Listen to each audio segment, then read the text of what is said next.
भविष्यति समाजोऽत्र साधूनां परमोत्सवः पारायणे पुराणस्य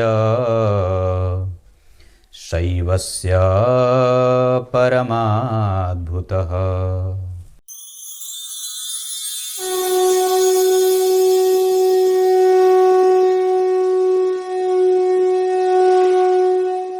प्रिय दर्शकों नमस्कार, एक बार फिर से उपस्थित हूं आप सबके सामने शुक्रवार के कार्यक्रम में।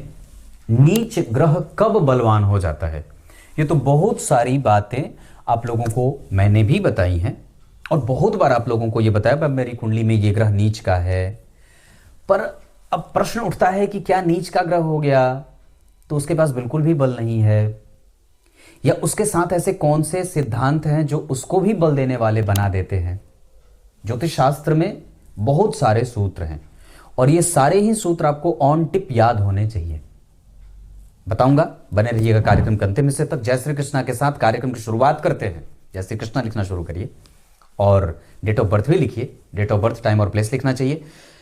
शिव पुराण के महात्मा अध्याय के 6वें अध्याय में हमारी यात्रा है, जिसमें 8वें श्लोक में एक बात कही गई कि उन सभी भगवत भक्तों को बुलाना चाहिए और उन्हें यह बात कहना चाहिए कि मेरे घर पे शिव पुराण का पारायण हो रहा है, आप सपरिवार आइए और हमारे यहां होने वाले इस दिव्य शिव महापुराण की कथा का श्रवण करिए। ऐसा सूत जी ने कहा है। किससे? सौनक जी से। इस शिव पुराण में ना आप लोगों को बहुत सारी चीजें पता चलेंगी। मैं आपको उदाहरण देता हूं। इस शिव पुराण में आपको यह पता चलेगा कि भगवान को दीपक जलाने के बाद कहां रखना चाहिए, किस दिशा में भगवान को दीपक जला करके रखना चाहिए। इस शिव पुराण की कथा में आपको यह पता चलेगा कि भगवान को धूप दिखाते समय कौन से किन किन उंगलियों का इस्तेमाल करना चाहिए और धूप कहां रखना चाहिए। भोग राग लगाते समय आपकी स्थिति कैसी होनी चाहिए। ये सारी बातें, इसी वजह से मैंने इस पुराण का चयन किया है। और देखता हूं समय की कमी के कारण अब तो 3-3 कार्यक्रम बनाने पड़ते हैं। नकुल पाराशर इस चैनल के लिए 2 कार्यक्रम, एक शाम को जाता है जो अभी ये है, इसके बाद कुंडली विश्लेषण का कार्यक्रम जो सुबह में जाता है, और एक राशिफल का बनाने लगा हूं। तो अब टोटल दिन में 3 कार्यक्रम बनाने पड़ते हैं। इसी बीच में आप लोगों से मिलने के लिए मुझे लखनऊ, दिल्ली, चंडीगढ़ और अमृतसर आना है। वहां के लिए भी अब जाएंगे तो जरूरत है कि भाई अब जितने दिन रहेंगे उतने दिन का कार्यक्रम पहले से बना करके जाना पड़ेगा, या तो फिर यात्रा में बनानी पड़ेगी। तो अब डबल ट्रिपल मेहनत हो गया है। इस वजह से भी कई बार ऐसा होता है, पर समय नहीं मिल पाने के कारण। नहीं तो मेरी इच्छा यह थी कि मैं शिव पुराण के पहले अध्याय में जितने श्लोक हैं उन सबको एक जगह एकत्रित करके उसका अर्थ बता दूं, फिर दूसरा अध्याय जैसे खत्म हो गया उसका अर्थ बता दूं। शिव पुराण का एक एक चैप्टर हो जाएगा, पहले अध्याय का श्लोक और अर्थ, पहले अध्याय के बाद दूसरा, ऐसे करके। समय की कमी के कारण ऐसा नहीं कर पा रहा हूं। देखता हूं, भगवान करे ऐसे ही व्यस्तता रहे, उनके ही काम दिए गए हैं, उनके ही कार्य में लगा हुआ हूं। और आप लोगों को जो कुछ मेरे पास है, मैं तो नादान हूं, कुछ भी नहीं जानता, अभद्र भी हूं और बहुत ही कमजोर भी हूं। तो इसमें कोई बात नहीं है, पर फिर भी लगा हुआ हूं। अपने आप को श्रेष्ठ बनाने के चक्कर में तो नहीं हूं, पर निस्संदेह अच्छा करने की इच्छा है। आप लोगों के साथ जीवन बीत रहा है, बहुत बड़ी बात है। नीच ग्रह कब बलवान हो जाता है, इसके 4 सूत्र होते हैं, जिसमें सबसे पहला सिद्धांत कि अगर नीच का ग्रह कोई भी बैठा है और लग्न चतुर्थ, सप्तम, दशम या त्रिकोण में, पंचम या नवम में, मान लीजिए आपकी कुंडली में कोई ग्रह नीच का है, तो अब आपको यह देखना चाहिए कि वो कहां नीच का बैठा है। जैसे अगर वो अष्टम का नीच का है तो कष्ट होगा ज्यादा, लेकिन अगर नवम में नीच का है तो उतना कष्टदायक नहीं होगा। मतलब अपनी दशा में वो निश्चित रूप से कुछ ना कुछ बढ़िया देगा। मन स्वास्थ्य बढ़िया रखे, चिंतन अच्छा रहता है, धर्म होता है, भाग्य का सुख मिलता है। लेकिन अगर नीच का है और लग्न में बैठा है तो भी ठीक है, कोई बात नहीं है। जैसे कन्या लग्न की कुंडली के लिए शुक्रदेव लग्न में नीच के होंगे तो भी कोई दिक्कत वाली बात नहीं है। कर्क लग्न की कुंडली के लिए मंगल देव लग्न में बैठे हैं, कोई भी दिक्कत नहीं है। मकर लग्न की कुंडली के लिए देवगुरु बृहस्पति, कोई बात नहीं है, लग्न में बैठे हैं। तुला लग्न की कुंडली के लिए सूर्य, कोई बात नहीं है, लग्न में है। तो कहने का अर्थ है कि अगर लग्न में भी ग्रह नीच का बैठा है तो वो श्रेष्ठ हो जाता है। चतुर्थ में बैठा है, सप्तम में बैठा है, दशम में बैठा है और पंचम में या नवम में बैठा है तो उसका नीच उतना खराब नहीं होता जितना कि अन्य भावों में, जैसे 12वें, 8वें, 6वें, तीसरे, दूसरे और आदि आदि, एकादश में। ये पहला सिद्धांत।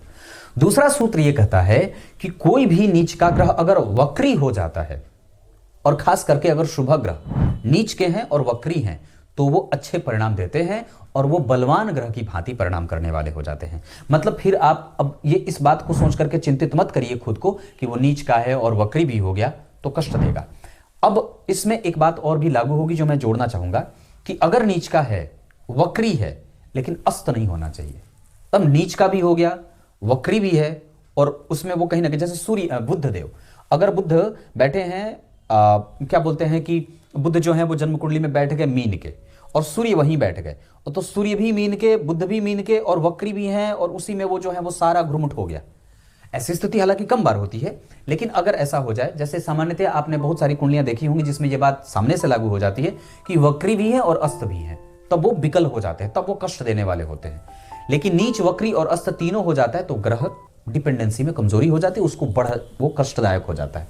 तो कहने का अर्थ है कि वक्री है और नीच का है तो वो रिवाइव करेगा खुद को और अपनी दशा काल में अपने कारक क्षेत्रों का तो कम से कम परिणाम देता रहेगा। ये दूसरा सिद्धांत है नीच ग्रहों का। तीसरा सिद्धांत ये कहता है कि अगर वो नीच ग्रह अपने कम से कम उस पे 2 शुभ ग्रहों की दृष्टि हो, जैसे मान लीजिए अगर बुध देव नीच के हैं तो उस पे गुरु और शुक्र कम से कम किसी वर्ग चार्ट में, या गुरु या चंद्रमा कम से कम उन्हें देख रहे हो।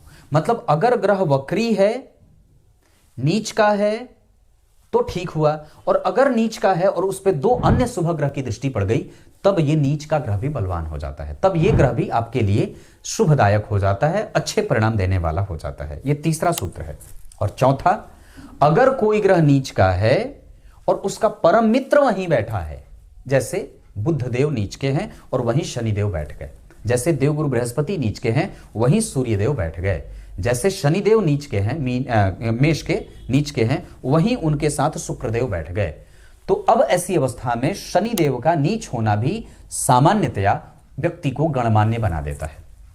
इसके साथ साथ नीच ग्रह अगर जहां बैठा है, ये पांचवा भी बता देता हूं, उसका उच्च ग्रह भी वहीं बैठा है, मतलब जैसे शुक्रदेव कन्या में बैठे हैं तो बुध भी वहीं बैठे हों, या फिर वहीं पे उनके साथ चंद्रदेव बैठे हों, तो युति भी हो गई 2 शुभ ग्रहों की और कम से कम बुध वहीं बैठ भी गए।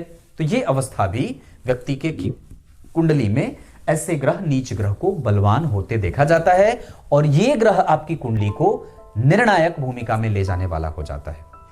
क्लियर है? छोटा सा सूत्र है पर बड़ी महत्वपूर्ण है, तो सोचा आपको बता दूं। अब आइए कुछ इसी तरीके से आज के इस कार्यक्रम का समापन करते हैं। कमेंट में डेट ऑफ बर्थ वगैरह जरूर लिखना चाहिए। कार्यक्रम प्रत्येक दिन का अवश्य देखना चाहिए। अगर ये कार्यक्रम आप पहली बार देख रहे हैं तो मेरे 2 चैनल हैं, जिसमें शनि राशि फल विद नकुल पारा सर, और ये तो है ही। तब तक के लिए बहुत बहुत नमस्कार।